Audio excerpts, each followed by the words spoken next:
Hey guys, it's Elliot here from Cranborne Audio. We've finally finished packing up and getting ready for the NAMM show in California. But before we head off, I just wanted to sit down and quickly talk to you about the 3 products that we're going to be launching at the show this year. So first up we have Camden EC2, and that's essentially 2 of our Camden 500 preamps built into a 1U 19-inch rack mount frame, which I know is something that a lot of you guys have been asking for. But it's also quite a lot more than that. It has 2 discrete line mixers with their own headphone outputs, all built into the unit. And the line mixers have controls for each of the preamps, as well as a level control for a stereo input coming in on the back of the unit.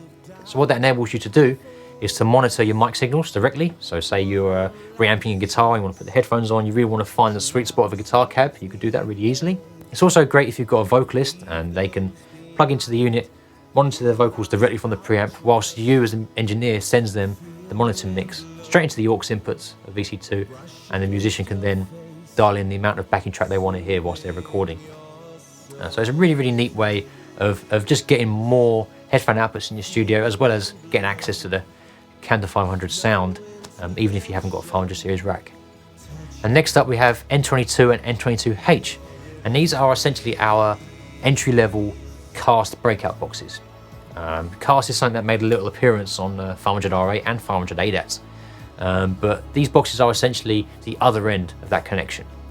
So if you imagine you've got a 500R8 and you have an N22, if you connect them together using a Cat5 cable, shielded Cat5 cable, then inputs that are connected into N22 travel through the cable and they arrive directly at the input of 500R8, ready for processing and recording. At the same time, the monitor mix that you're generating from 500R8 is sent back down that C.A.S.T cable and directly into the outputs of N22. If you then look at our N22H, it works in exactly the same way, but the outputs that are being sent through the Cat5 cable arrive at N22H's built-in headphone output. So if you do have a vocal booth over there, you can send them a monitor mix with the talkback included, and then receive their vocal mic straight into R8. And it's all dealt with and all managed, and it's all analog, and it all sounds great. It's all very easy to connect up. But these boxes also work well standalone. You haven't got to have an R8 or an ADAT in order to get the most out of them.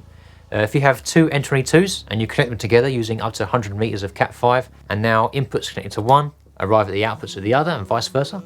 So it's just essentially a 4-way snake, but it works completely passively, and it all transmits over Cat5, which is a lot cheaper than the analog multi-core, as we all know. And if you replace one of those N22s with N22H, then you can do exactly the same process, but you can send monitor mixes straight to headphone output right on the end of a Cat5 cable. So it will work well if you want to integrate it with your third-party audio interfaces as well. N22H can also be used as a standalone reference quality headphone amplifier. So you just plug inputs directly into the combi jack inputs, flick the source switch over to in1-2, then those inputs get sent directly into the headphone amplifier, so you can use it without any C.A.S.T connections or anything like that. It can also be run using a 9-volt battery, so you can take it on the road and use it wherever you need headphone connectivity. That's been a very quick fire introduction into our new products, but if you're at the NAMM show, they'll all be there, and obviously I'll be there and Sean will be there, so please come and say hi and we'll talk you through the products in person. But otherwise we'll be uploading more videos and web page, all that kind of stuff in the coming weeks. But yeah, more stuff coming, and but thanks for watching, and thanks for your support as always.